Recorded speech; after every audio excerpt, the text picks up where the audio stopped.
Warahmatullahi wabarakatuh. Shalom Assalamualaikum, namo budaya dan salam kebaikan. Hai teman-teman, saya Novita Lina Nugraini dari Prodi Manajemen Retail kelas R1A.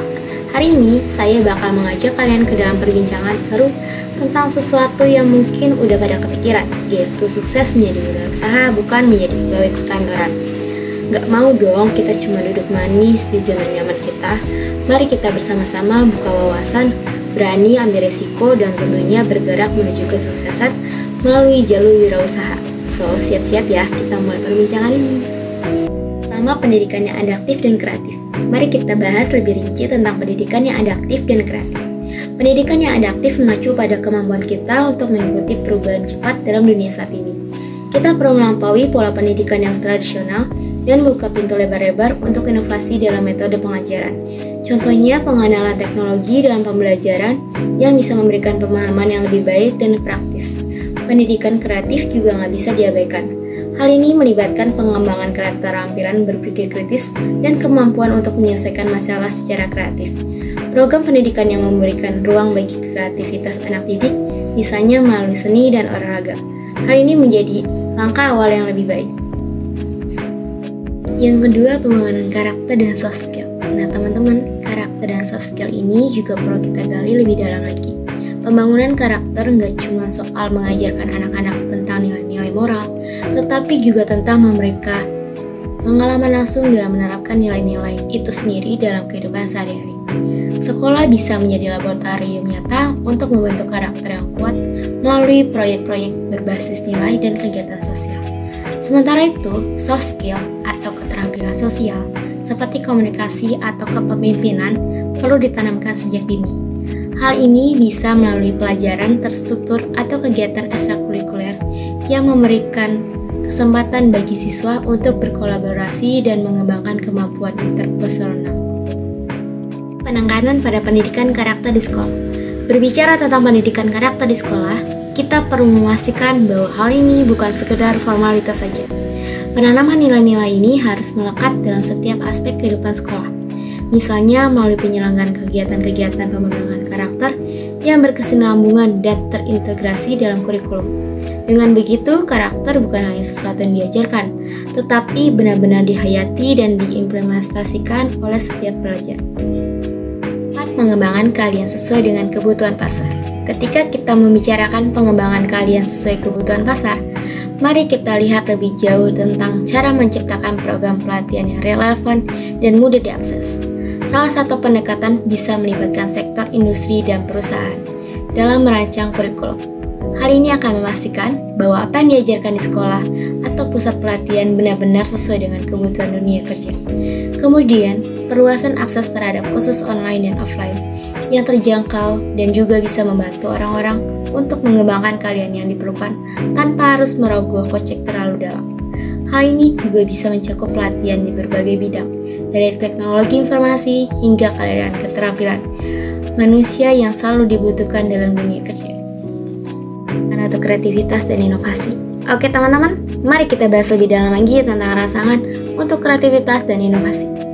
Kita bisa menciptakan lingkungan yang mendukung kreativitas dengan memberikan akses ke sumber daya dan fasilitas yang memungkinkan orang untuk berekspresi. Contohnya, mendirikan pusat kreativitas di berbagai tingkatan, mulai dari tingkat sekolah hingga tingkat komunitas. Selain itu, kita juga perlu memberikan insentif bagi individu atau kelompok yang berhasil menciptakan sesuatu yang inovatif. Hal ini bisa berupa dukungan finansial, peluang pengembangan, atau pengakuan atas prestasi mereka. Rangsangan ini bisa mendorong masyarakat untuk berani mencoba hal-hal baru dan berinovasi. Sumber daya manusia di daerah-daerah. Pemberdayaan sumber daya manusia di daerah-daerah perlu menjadi fokus utama kita. Salah satu langkah penting adalah dengan meningkatkan akses terhadap pendidikan dan pelatihan di daerah terpencil. Program beasiswa, pelatihan kewirausahaan, dan inisiatif lokal lainnya bisa membantu memastikan bahwa setiap individu tanpa memandang lokasi tempat tinggal memiliki akses yang sama terhadap kesempatan pengembangan diri. Pemberdayaan juga bisa dilakukan dengan mendorong kolaborasi antara komunitas lokal, pemerintah daerah, dan sektor swasta. Program kemitraan ini bisa menciptakan lingkungan yang mendukung pertumbuhan ekonomi lokal dan pemberdayaan masyarakat setempat. Tujuh, kesiapan menghadapi tantangan global. Menghadapi tantangan global membutuhkan persiapan yang matang. Kita perlu melibatkan anak-anak dan remaja dalam kegiatan yang mengasah kemampuan berpikir global mereka, membuka peluang untuk pertukaran pelajar internasional atau program relawan global bisa membuka mata mereka terhadap realitas dunia yang lebih besar. Selain itu, integrasi pendidikan tentang isu-isu global dalam kurikulum juga bisa membantu anak-anak untuk lebih memahami dinamika dunia internasional. Hal ini akan membekali mereka dengan pengetahuan dan wawasan yang dibutuhkan untuk berkontribusi dalam skala global. Aktif dalam pembangunan masyarakat. Keterlibatan aktif dalam pembangunan masyarakat bukan hanya tanggung jawab pemerintah atau organisasi. Setiap individu dan bisnis juga memiliki peran penting dalam menciptakan perubahan positif. Dalam konteks ini, kita bisa merasakan keterlibatan melalui program-program sukarela, dukungan finansial, atau proyek-proyek pemberdayaan komunitas. Keterlibatan aktif juga melibatkan kesadaran akan tanggung jawab sosial. Bisnis bisa berkontribusi melalui praktik-praktik bisnis yang berkelanjutan, seperti pengurangan limbah dan partisipasi dalam proyek-proyek lingkungan. Semua ini akan membantu menciptakan masyarakat yang lebih inklusif dan berkelanjutan. Peran teknologi dalam transformasi pendidikan. Teknologi memegang peran penting dalam transformasi pendidikan. Inovasi teknologi pendidikan seperti e-learning, platform pembelajaran daring, dan aplikasi edukasi dapat memberikan akses pendidikan yang lebih luas dan fleksibel. Selain itu, integrasi teknologi dalam kurikulum dapat membantu siswa untuk lebih terlibat dan memotivasi mereka dalam proses pembelajaran. Dengan memanfaatkan teknologi secara efektif, kita bisa membangun generasi yang terampil dalam menggunakan alat-alat digital, memahami konsep teknologi terkini, dan siap menghadapi tantangan di era digital. Oleh karena itu, dukungan untuk pengembangan infrastruktur teknologi di sekolah-sekolah dan penyediaan akses internet yang terjangkau sangatlah penting. Industri dalam pengembangan keahlian. Untuk menciptakan sumber daya manusia yang berkualitas dan siap terjun ke dunia kerja, peran aktif dari industri sangat diperlukan. Keterlibatan industri dalam mendefinisikan kebutuhan pasar kerja dan menyusun program-program pelatihan dapat memberikan gambaran yang jelas bagi pendidikan formal maupun non-formal.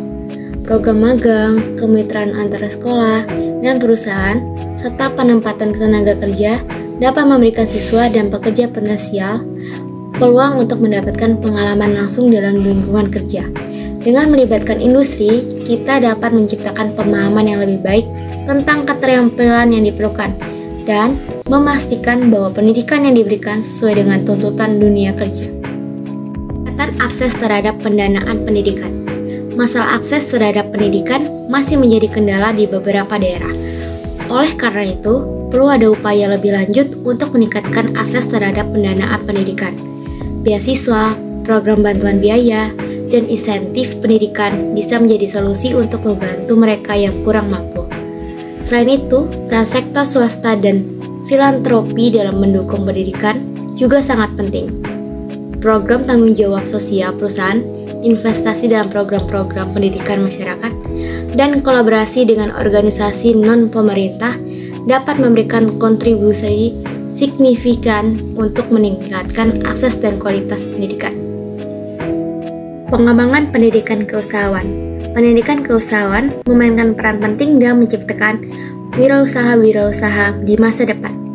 Program keusahawan di sekolah dan perguruan tinggi dapat membantu mengasah keterampilan berbisnis, membantu mentalitas kewirausahaan, dan memberikan pengetahuan praktis tentang bagaimana memulai dan menjalankan bisnis. Melalui pendidikan keusahawan, kita dapat mencetak generasi yang kreatif, berani mengambil resiko, dan memiliki visi untuk menciptakan peluang bisnis. Peningkatan kedukungan bagi program-program keusahawan, baik dari pemerintah maupun sektor swasta, dapat membantu menciptakan lingkungan yang mendukung pertumbuhan ekonomi melalui kewirausahaan. Terakhir, penguatan literasi digital. Literasi digital bukan hanya tentang kemampuan menggunakan perangkat lunak atau platform digital, tetapi juga tentang pemahaman yang mendalam tentang dampak teknologi pada kehidupan sehari-hari.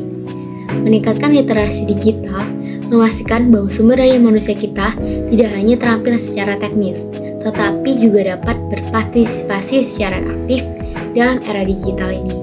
program literasi digital dapat mencakup pemahaman etika daring, keamanan siber, dan kemampuan memilih informasi yang benar dari informasi yang tidak benar.